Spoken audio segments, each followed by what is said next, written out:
주여 나를 보내주소서. 사도신경으로 신앙 고백하겠습니다. 나는 전능하신 아버지 하나님 천지의 창조주를 믿습니다. 나는 그의 유일하신 아들 우리 주 예수 그리스도를 믿습니다.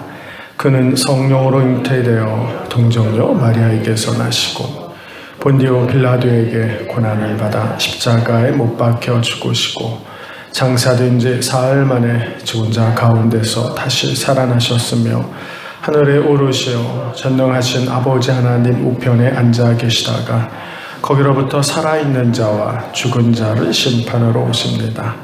나는 성령을 믿으며 거룩한 공교회와 성도의 교제와 죄를 용서받는 것과 몸의 부활과 영생을 믿습니다. 아멘. 428장 찬양하겠습니다. 1절과 4절만 하겠습니다. 428장 1절과 4절만 하겠습니다. 내 영혼에 햇빛 비치니 주 영광 찬란해. 이 세상 어떤 빛보다 이 빛도 빛나네. 주의 영광 빛난 광채 내게 비춰 주시옵소서. 그 밝은 얼굴 배울 때 나의 영혼 기쁘다. 내 영혼에 희락이 있고 큰 소망 넘치네. 주 예수 복을 주시고 또 내려주시네. 주의 영광 빛난 광채 내게 비춰 주시옵소서. 그 밝은 얼굴 배울 때 나의 영혼 기쁘다. 아멘. 우리의 반석이 되시는 아버지 하나님, 흔들에 있는 세상 속에서도 반석 되시는 주님을 묵상하며 평강을 또 소망을 마음에 품는 하루하루를 살 수 있도록 인도하심에 감사를 드립니다. 언제나 하루를 맞이하면서 가장 먼저 아버지 하나님을 예배하는 삶을 살기를 소망하오니 그런 거룩한 새벽이 우리들에게도 큰 은혜의 시간이 될 수 있도록 인도하여 주시옵소서. 참으로 십자가의 복음만이 우리의 생명의 길인 것을 매일매일 고백합니다. 생명을 주셨사오니 그 감격으로 살게 하시고 구원을 주셨사오니 이제는 구원을 이루는 자의 삶을 살아가는 귀한 성도들이 되게 하여 주옵소서. 주님, 언제나 십자가 앞에 우리가 나올 때마다 우리의 생명이 우리 주인이 아버지인 것을 고백하는 성도가 되기를 소망합니다. 우리를 말씀으로 다스리시고 성령으로 인도하여 주옵소서. 말씀의 지혜가 아버지께 있기에 주님 앞에 나와 예배하오니 이 땅을 살아가는 영적인 지혜를 날마다 알게 하시고 복음 안에서 기쁨을 누리는 하나님의 백성들이 될 수 있도록 인도하여 주시옵소서. 주님, 기억하고 말씀 드리기는 참으로 우리가 주의 말씀이 생명이기에 그 말씀 붙들고 평강을 누리며 살기를 소망합니다. 흔들림이 없는 믿음으로 매일매일을 살게 하시되 구원을 이루는 저희의 성도의 삶이 되기를 소망하오니 한 생명 한 생명을 마음에 품고 기도하는 이 기간이 다시 예수 그리스도 우리 주님 되신 분을 온전히 바라보는 회복의 시간이 될 수 있도록 역사하여 주옵소서. 우리의 찬양 속에, 기도 속에, 말씀 속에 하나님과의 온전한 교제가 있게 하여 주옵소서. 주님과의 교제를 잃어버린 예배는 아무 의미가 없는 것을 깨닫게 하시고 이 조용한 시간, 이 새벽 시간이 하나님의 영의 양식을 받아 누리는 기쁨의 시간이 될 수 있도록 인도하여 주시옵소서. 우리의 마음속에 영혼을 품게 하신 아버지 하나님, 그 영혼을 위하여 기도하게 하시고 영혼을 품은 마음속에 성령의 위로와 성령의 담대한 은혜를 부으셔서 구원을 이룬 감격이 이 가을에 우리 가운데 드러날 수 있도록 축복하여 주옵소서. 오늘도 불러주심이 감사합니다. 목장 사이에 각각의 성도들 사이에 우리의 가정 안에 하나님의 말씀으로 인해 구원을 이루는 기쁨을 마음에 품고 기도하기를 시작하였사오니 하나님 역사하여 주옵소서. 성령의 회답 능력과 응답이 우리의 삶에 충만한 시간이 될 수 있도록 다스려 주옵소서. 기도하기는 흔들리는 이 땅을 안전하게 보호하시는 분이 아버지인 것을 또 한번 고백합니다. 그 담대한 믿음을 다시 갖게 하시고 그 흔들리는 세상 앞에서 회개함으로 주님께 나아가게 하시고 다시 한번 주의 말씀으로 위로를 드리고 또 평강을 드리는 저희 모두가 될 수 있도록 역사하시고 인도하여 주옵소서. 오늘도 교회 위에 우리 성도들의 가정 위에 우리 성도들의 삶 위에 하나님이 안전한 보호자가 되어주시고 안전한 피난처가 되어주시길 간절히 소망하며 예수 그리스도의 이름으로 기도하옵나이다. 아멘. 오늘 말씀 사무엘하 6장 16절부터 23절까지 16절부터 마지막 23절까지 한 절씩 교독하겠습니다. 여호와의 괴가 다윗성으로 들어올 때 사울의 딸 미갈이 창으로 내다보다가 다윗 왕이 여호와 앞에서 뛰놀며 춤추는 것을 보고 심중에 그를 업신 여기니라. 여호와의 괴를 메고 들어가서 다시 그것을 위하여 진심하다. 그 춤추는 자리에 그것을 두매 다윗이 번제와 화목제를 여호와께 드리리라.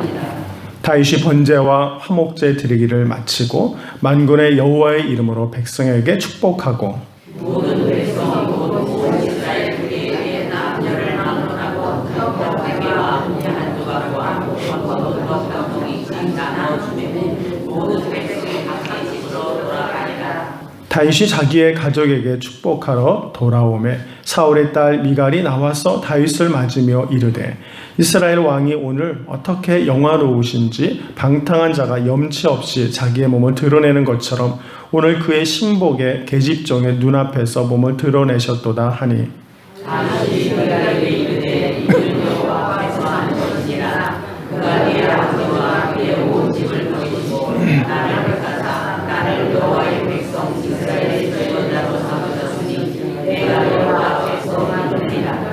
내가 이보다 더 낮아져서 스스로 천하게 보일지라도 네가 말한 바 계집종에게는 내가 높임을 받으리라 한지라. 그러므로 사울의 딸 미갈이 죽는 날까지 그에게 자식이 없느니라. 아멘. 오늘도 하나님의 말씀을 붙들고 살아가는 성도가 되기를 축복합니다. 말씀을 붙들어야지 뭐 지금 뭘 붙들겠습니까? 다 흔들리는데 그 말씀에 위로가 있기를 바랍니다. 사실 언젠가 몇 년 전인가에 서울에 있을 때 지진을 한번 경험했을 때 누구도 말하지 않았는데 다 그 사택에 있던 사람들이 다 뛰어나오더군요. 금방. 그러니까 흔들리니까 사람들이 다 도망쳐오는 것을 저도 물론 그 중에 한 명이었습니다. 뭐 본능적으로 움직이니까 뭐 어쩔 수가 없어. 모두가 다 뛰어오면서 다 바깥으로 뛰어나왔던 경험이 있어요. 그리고 다시 들어가기가 쉽지가 않았습니다. 언제 흔들릴지 모른다. 아마 경주 쪽에서는 많은 사람들이 집에 들어가지 못하고 이렇게 밤을 지새는 경우도 많이 있었겠죠. 흔들리는 위기, 이런 위기 앞에서 오늘 우리가 무엇을 또 묵상하고 어떤 삶을 살아갈까 이런 생각을 어젯밤에도 많이 하게 되었습니다. 다시 믿음을 회복하는 일이 우리 가운데 참 중요하다. 그 믿음은 어떤 믿음이냐면 회개가 선행된 믿음일 것이다 라는 거죠. 늘 믿음 말하지만 진정한 회개가 없는 믿음은 생명력을 잃어버리는 것이니까 여러분 우리 삶의 위기와 흔들림, 도전이 있을 때마다 회개함으로 우리의 믿음이 회복되기를 축복합니다. 회개가 회복이 될 때 온전한 믿음으로 회복돼서 또 하나님께 가까이 가고 달라지는 삶이 되는 것이 아닐까. 회개 없이는 어떤 변화도 이루어지지 않는 것 같습니다. 그런 믿음이 우리 모든 성도들 가운데 있기를 간절히 축원합니다. 우리는 이제 어제부터 이 사무엘하 6장을 좀 묵상하면서 몇 가지를 생각해 보게 되는데 이제 큰 주제가 하나님의 말씀인 언약궤를 이동하고 옮겨오는 장면이라는 것이죠. 블레셋의 전쟁에서 빼앗긴 이 법궤를 다윗이 생각해낸 것은 처음에 출발은 분명히 이 언약궤와 하나님의 법궤를 모셔옴으로 인하여 이스라엘을 다스리는 왕으로서의 정통성을 이 말씀 앞에 회복하기를 원한다는 거죠. 분명한 목적이 있는 거죠. 그러면 이스라엘 지파 전체가 하나님의 말씀으로 하나를 이룰 수 있고 나눠져 있고 인정하지 못했던 그들이 말씀으로 이렇게 뭉쳐질 수 있다는 겁니다. 우리는 다 성향이 다르고 취미가 다르고 생각이 다를 수 있지만 오직 한 가지 우리를 하나로 묶어낼 수 있는 것이 있다면 무엇일까요? 이해도 아니고 양보도 아니에요. 언제까지 양보하고 뭐 언제까지 이해하겠습니까? 결국 우리를 하나의 공동체로 묶어낼 수 있는 건 하나님의 말씀이라는 거죠. 우리도 이것은 오늘 사는 우리도 똑같습니다. 우리가 아무리 이해하려고 그러고 아무리 받아들이려고 그러고 다 이렇게 해도 성향이 달라서 그 이해의 폭이라는 것이 한계가 있습니다. 결국 그런 우리들을 그래도 하나로 묶어낼 수 있는 것이 무엇입니까? 라고 말할 때 하나님의 공동체는 하나님의 말씀 외에는 다른 것이 없어요. 그러니까 여러분이 어느 곳에 있든지 하나님의 말씀을 언제나 붙들고 묵상하는 성도의 삶을 사셔야 합니다. 그리고 우리는 항상 내가 하나님의 말씀보다 무엇을 더 우선시하고 있는가를 돌아보고 늘 회개하는 일이 참 필요해요. 그래야 공동체가 하나를 이루는 것이다라는 생각을 하기 때문에 그렇습니다. 하나님의 말씀을 모셔오면 이스라엘 공동체의 정통성을 회복할 것이고 하나가 될 것이다라는 마음으로 이제 언약궤를 모셔오기로 했죠. 그러나 문제는 언약궤를 모셔오는 데 있어서 이거 방법에 차이가 있었다는 거죠. 하나님의 말씀은 내가 여러분들이 하나님의 임재하심을 기뻐하지만 하나님의 임재하심을 왜 사모하는 거죠? 하나님이 나와 함께하기만 하면 내 가운데 기쁨이 있고 평강이 있을 것이라고 생각하는 거죠. 그러니까 하나님의 함께해달라고 기도하는 거죠. 그런데 그 가까이 하는 하나님의 함께하심이 나의 불결함 때문에 혹시 내가 죽을 수도 있다면 여러분 그래도 가까이 해달라고 기도할 수 있겠어요? 잘 알고 가까이 해달라고 기도를 하셔야 돼요. 하나님 저와 함께 하십시오.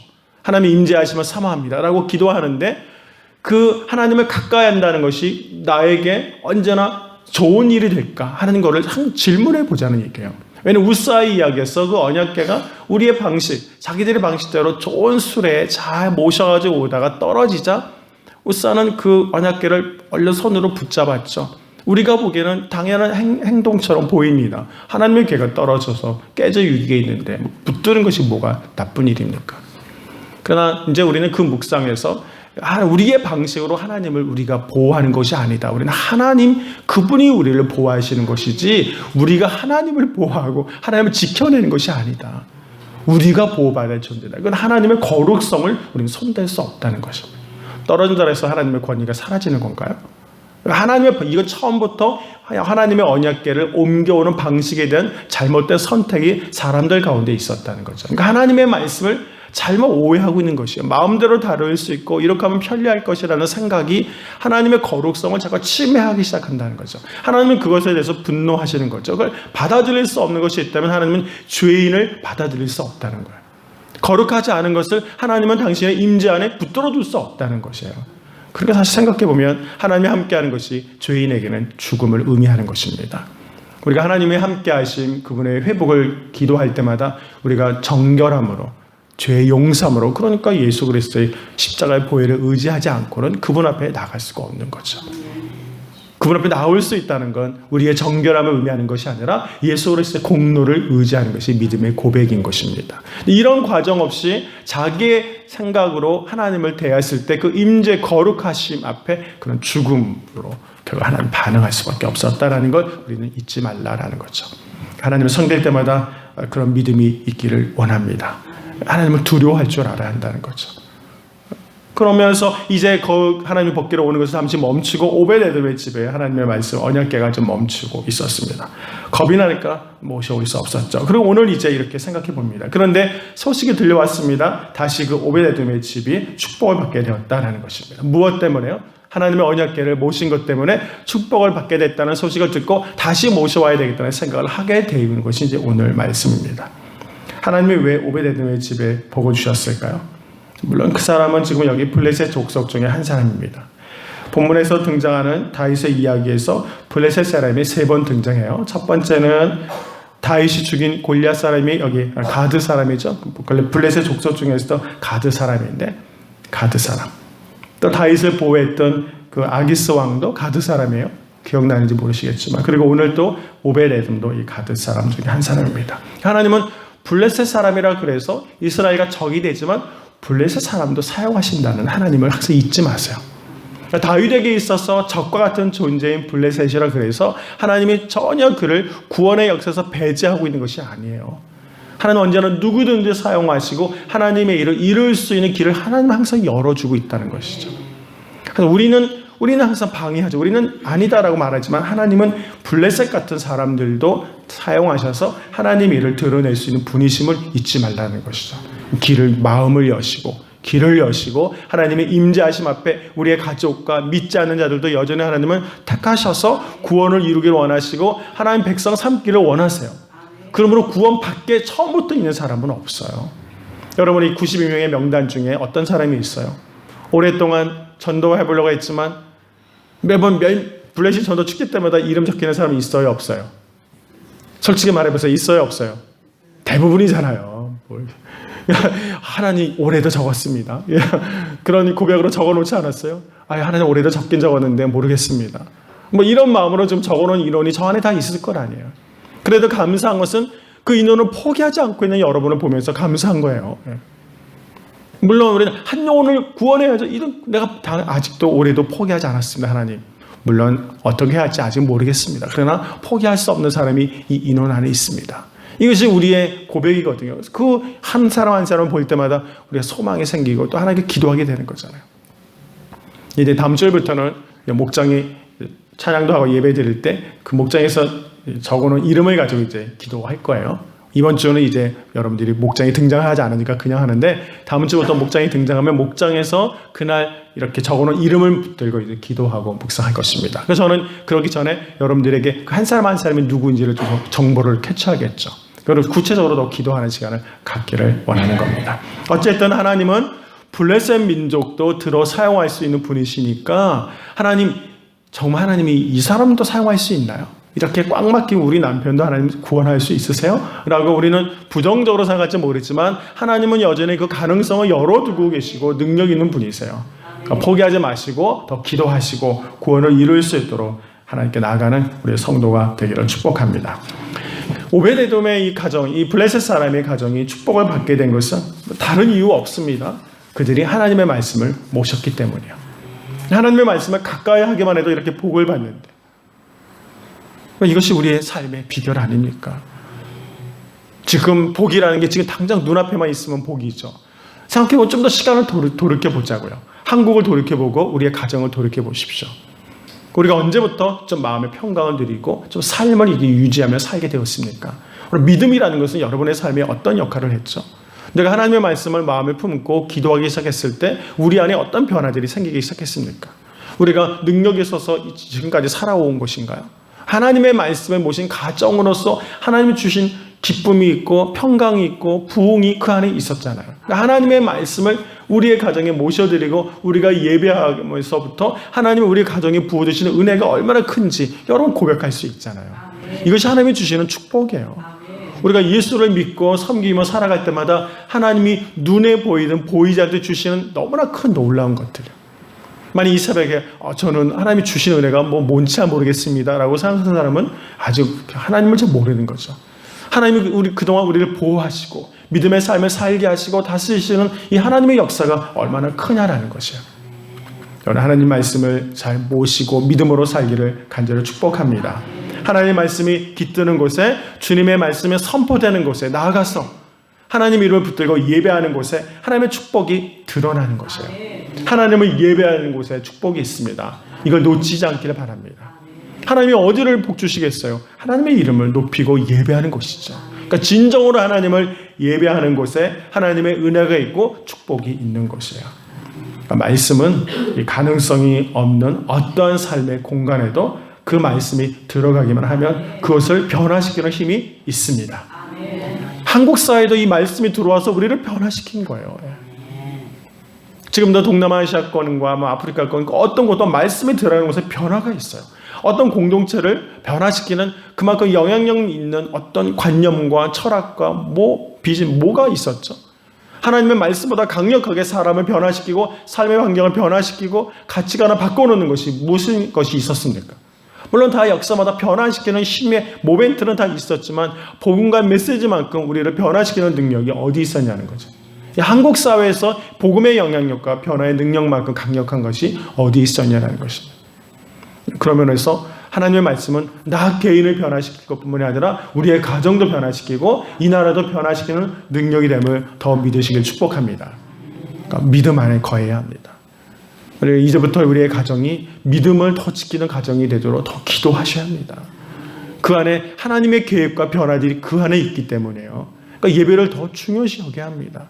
가족 모두가 예배의 자리에서 하나님을 섬길 수 있는 변함이 없는 믿음의 공동체를 세워가는 일은 부모들에게도 너무나 중요한 일이 되는 것입니다. 예배드리기 분주해 보이고 바빠 보이는 현대인들. 그래서 그냥 바빠서 못 나왔습니다라는 말을 입에 일상의 말처럼 달고 사는 우리들에게. 근데 과연 그런 말이 인정이 되는지 모르겠어요. 하나님 앞에 바빠서 예배드릴 수 없다는 것이 과연 올바른 표현일까? 하나님이 살게 하시는 분이 하나님인데, 그 바쁘게 하시는 분도 하나님인데, 만약 그 모든 것을 하나님 주시는 삶을 하지 못하기 시작한다면 우리는 과연 어떤 삶을 살게 되는 것인가? 바쁘지 않도록 만들면 그럼 예배할 수 있는 것일까? 이런 질문을 해보는 거죠. 오늘 다시 한번 예배의 회복이 있는 여러분의 되기를 축복합니다. 말씀이 있는 곳에 바울이 갇혔던 옥문도 열리는 역사가 있었다는 걸 아시잖아요. 그러니까 말씀이 들어가면 돼요. 그곳에서 변화가 생기는 것입니다. 닫혀있는 복음을 아직 알지 못하는 가족들에게도 말씀을 나누십시오. 말씀이 우리를 변화시키게 되는 겁니다. 자, 이제 그 소리를 듣고 법궤를 모셔옵니다. 그날 법궤를 모셔오는 날 한 가지만 오늘 묵상해 봅시다. 다윗의 모습이 어때 보입니까? 오늘 본문에 읽어보니까 다윗이 좀 심각해 보이나요? 첫 번째, 하나님을 모셔오는데 첫 번째 굉장히 심각해 보인다. 두 번째, 별로 감각이 없어 보인다. 세 번째, 기뻐 보인다. 정답은? 모르면 3번을 찍으세요. 정답이 3번에 있습니다. 예배를 드린다는 게 오늘 본문에서는 춤춘다라는 말을 굉장히 오늘 여러분 생각을 하셔야 돼요. 춤춘다. 언제 춤을 춰보셨어요? 요즘 춤 별로 안 추시죠? 관광버스 춤이래 좀 춰봐야 되는데 관광버스 춤 어른들 잘 추잖아요. 그러니까 이게 오늘 성경은 다윗이 춤추는 다윗을 우리에게 보여주고 그 춤춘다는 단어를 예배의 단어와 매치시키고 있는 것이에요. 우리가 예배를 드린다 할 때 이 거룩한 기쁨이 예배 가운데 있다는 것을 보여주는 것이에요. 그러니까 예배를 드릴 때 심각한 것도 예배의 첫 번째 모습은 아니에요.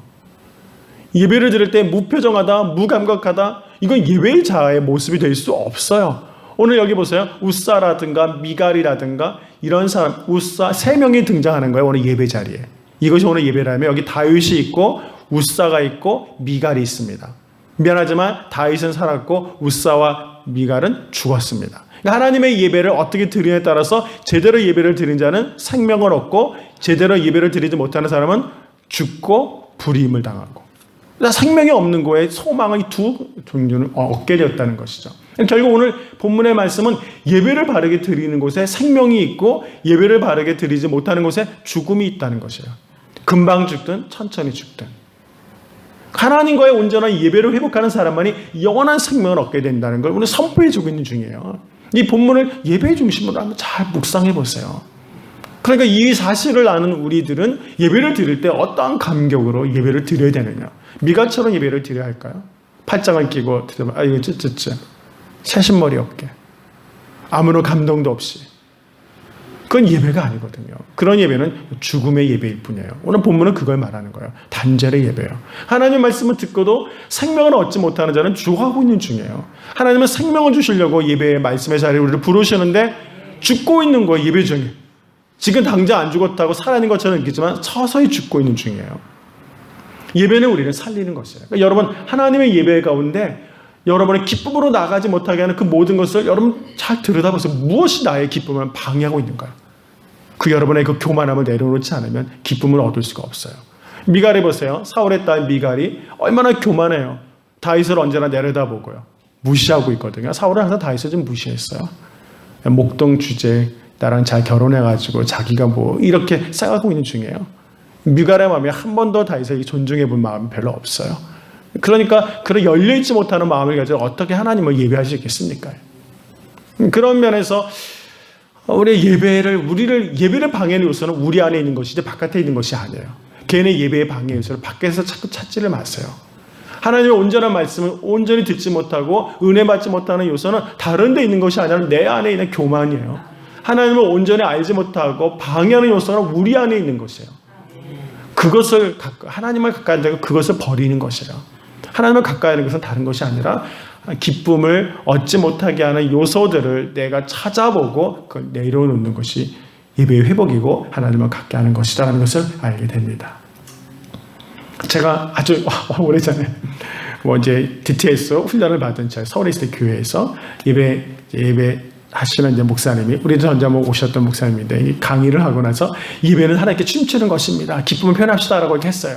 그 교회도 전통의 교회요. 뭐 이제 70년이 다 되는 교회인데, 얼마나 점잖아서 예배 드릴 때, 그런데 이 예배자가 이제 찬양을 들으면서 우리가 춤추며 예배 드리자는 거예요. 도대체 이게 어르신들이 용례에 대해 가만히 앉아있기도 벅찬데, 근데 이제 찬양을 하는데 저쪽에서 몇 명이 일어나가지고 이제 이 회장이 돌기를 시작했어요. 이 자리 코너코너를 막 춤추면서 움직이는 거예요. 예배 중에 저쪽 뒤부터 일어나가지고 춤추면서 막 왔다 갔다 하는 거예요. 몇몇 사람은 찌찌찌거리고 막 이런 분위기. 사실 저도 못 일어났어요. 예, 우리 중에 이제 그 부목사가 10명이 있었는데, 어쩔 수 없이 제 그걸 담당하던 수석 부목사는 혼자 앞에 서서 춤을 추고 다니고, 나머지 사람들 가만히 뒤에만 있었어요. 그리고 나서 그 뒤에 몇 사람이 쫓아다니면서 막 춤을 추는 거예요. 근데 그 예배 중에 그러니까 모두 대부분이 많은 사람들이 어색해하는 거죠. 근데 춤을 추면서 표현해 본 거예요. 네, 그날 저와 우리 사모도 조용히 앉아서 바라만 봤습니다. 제가 분명히 그런 기억이 있습니다. 근데 어쨌든 어떤 사람이 막 춤추면서 계속 이렇게 돌아다니는 거예요. 그게 쉽지가 않죠. 예배 중에 일어나서 여기 춤추면서 돌아다니겠어요? 끌려가지 않으면 다행이죠. 분위기에서. 그런 예배의 기쁨을 한번 누려보라는 것이, 예배의 기쁨을. 왜 이렇게 예배 드리는데 기뻐하지도 않고 왜 이렇게 심각하냐라는 것이에요. 예배는 먼저 이 내적인 기쁨을 회복하는데 예배의 의미가 있다라는 것이죠. 일어나지는 못하셔도 기쁘기를 축복합니다. 예배를 드려도 다 기쁨이 있기를 바라요. 평강이 있고 소망이 있고. 그런데 미갈은 굉장히 냉정합니다. 아주 대조적이에요. 하나님께서 예배하는 자의 미갈은 결국 형식을 따지는 사람을 향한 경고처럼 보입니다. 결국 우리가 하나님, 그러면 우리가 믿음에 살면 하나님을 아는 것이 가장 중요한 것이라면, 그렇죠, 그것이 믿음이잖아요. 하나님을 아는 것. 그렇다면 하나님을 아는 일 중에 가장 실제적인 일은 예배하는 일입니다. 그러니까 예배는 항상 두 가지예요. 하나님을 아는 것과 그 하나님에 대한 나의 반응이에요. 잊지 마세요. 예배는 이 두 가지가 계속해서 반복되는 것이 예배입니다. 예배는 먼저 하나님이 어떤 분이신지를 선포하는 거예요. 그리고 그 하나님을 알았다면 우리는 그 하나님 앞에 반응하는 것이에요.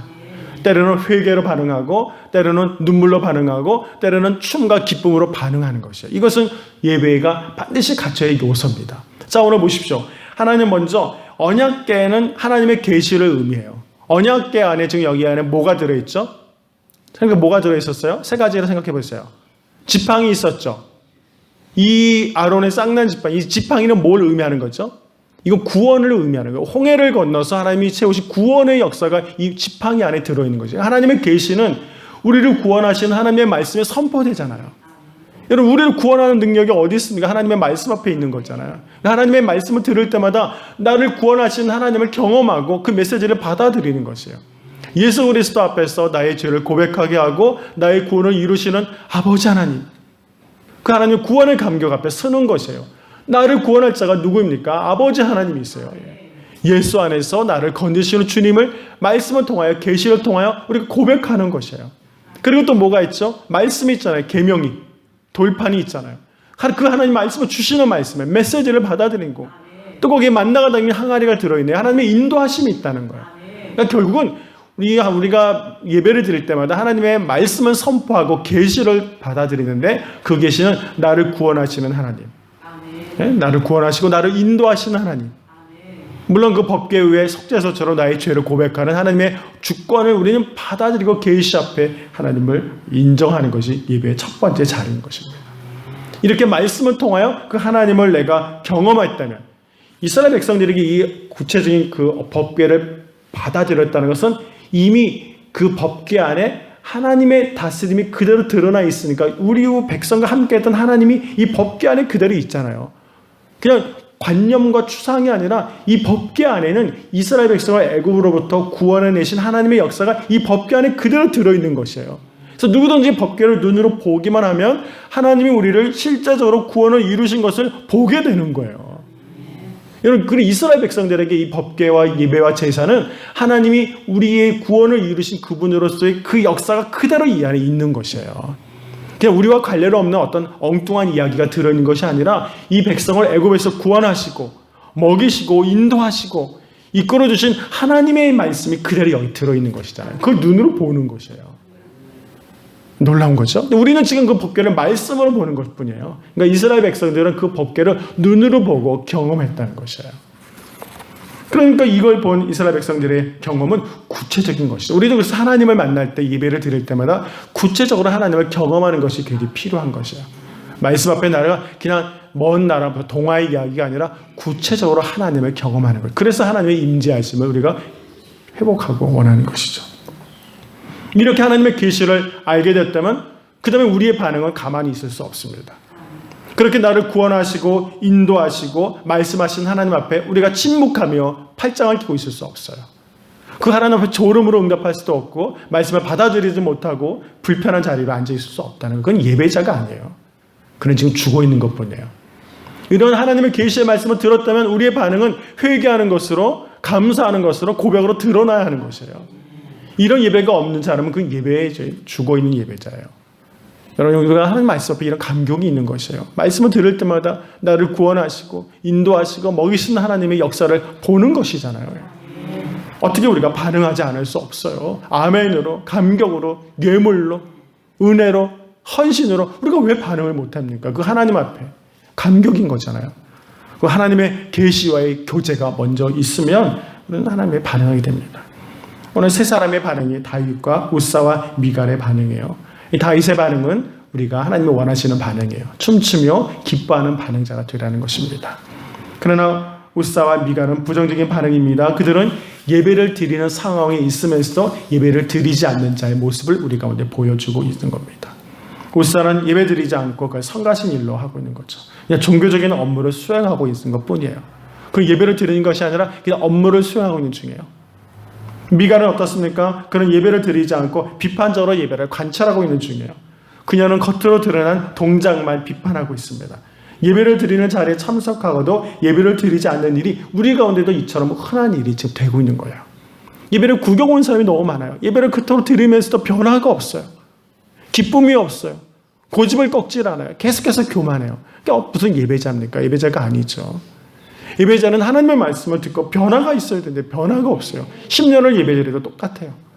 하나님의 그 말씀 앞에 받아들이지 못해요. 자기 고집을 한 번도 꺾지를 못하고 내려놓지 못해요. 자존심 하나 하나님 앞에서 꺾으려고 그러질 않아요. 그게 무슨 예배자예요? 예배자가 아니에요. 예배자는 하나님 앞에서 나의 자존심도 내려놓을 수 있는 것이 예배자이 되는데 한 번도 그걸 안 해요. 여러분, 이렇게 예배를 드리다가 죽습니다. 그것이 오늘 성경이 우리에게 전해주는 말이에요.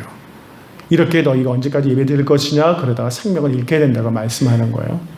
우사처럼 금방 죽던가 미갈처럼 불임을 당하여 아무것도 생명을 얻지 못하는 자가 될 것이다 라고 말씀하고 있는 것입니다. 오늘 이 본문의 말씀에서 우리가 다시 한번 춤추는 예배자로서의 기쁨을 경험할 수 있기를 축복합니다. 구약 신학에 들어본 누가가 이런 얘기가 나와요. 한 가지만 말씀을 드리고 마치겠습니다.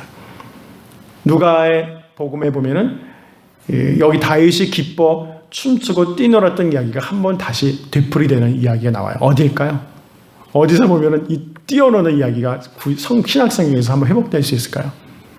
마리아가 아기 예수를 임신하고 나갔을 때 엘리사벳, 요한을 임신한 태중에 어떻게 했죠? 그 태가 뛰놀았다는 말 기억나세요? 그 주님 앞에 뛰노는 자의 예배의 모습을 누가는 그려내고 있는 중이에요. 하나님 앞에 서 있는 자의 뛰노는 기쁨들, 감격들이 얼마나 기쁜 것인가. 누가복음 1장 41절을 한번 보십시오. 태중에 있던 요한도 아기 예수 앞에 뛰어놀고 예배하는 자의 모습을 보이기 시작했다라고 누가는 그렇게 세밀하게 증거해주고 있는 것이에요. 하나님의 말씀을 받아들이는 우리 안에 이 안에서 벌써부터 기쁨이, 뛰어노는 기쁨이 느껴지나요? 감격이. 그 어떤 자리도 하나님이 나를 붙드시고 회복시켜 주시는 거룩한 감격이 온전한 예배자에게 드러나는 것입니다. 그런 예배가 있기를 축복합니다. 그렇게 살아있는 예배가 이 기간 동안에 우리의 마음속에 충만하게 축복합니다. 이 기쁨이 나타나고 드러나는 것이, 이 기쁨을 우리가 소외하지 않으면 초청에 앉아있는 사람도 아무런 의미가 없어요. 뭐 이렇게 무미건조한 예배 내가 왜 왔지? 또 한 사람의 관찰 자를 만들려고 뿐이지 그 예배는 아니에요. 그러므로 예배 드리는 여러분이 먼저 기쁨을 회복해야만 합니다. 기쁨이 보이지 않는 예배 가운데 그 누구도 들어오려고 하지 않는다라는 것이에요. 그러므로 다시 한번 이 기간 동안에 정말 예배의 기쁨이 회복되는 여러분이 되길 축복합니다. 하나님 우리에게 기쁨을 주시는 분이시고 우리를 살려주시는 분이세요.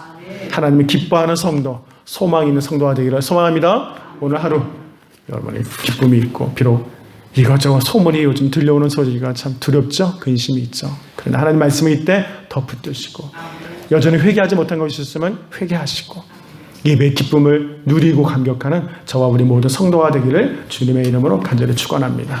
기도하겠습니다. 하나님 감사합니다.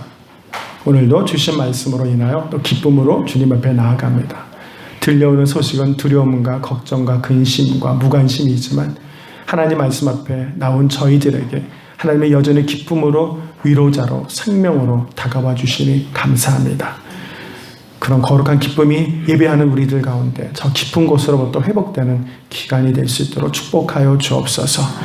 거룩한 감격을 소유한 예배자들이 주님을 찾고 있다고 말씀하시는데 그런 거룩한 기쁨을 누리는 저희가 되기를 소망하오니 이 블레싱 전도 축제를 위한 특별 새벽 예배가 우리를 변화시키는 하나님의 은혜의 시간이 되게 하시고 그로 인하여 우리의 가정의 구원을 이루는 하나님의 축복의 시간이 될 수 있도록 역사하여 주시옵소서. 이 땅을 보호하시고 붙들어 주실 것을 믿습니다.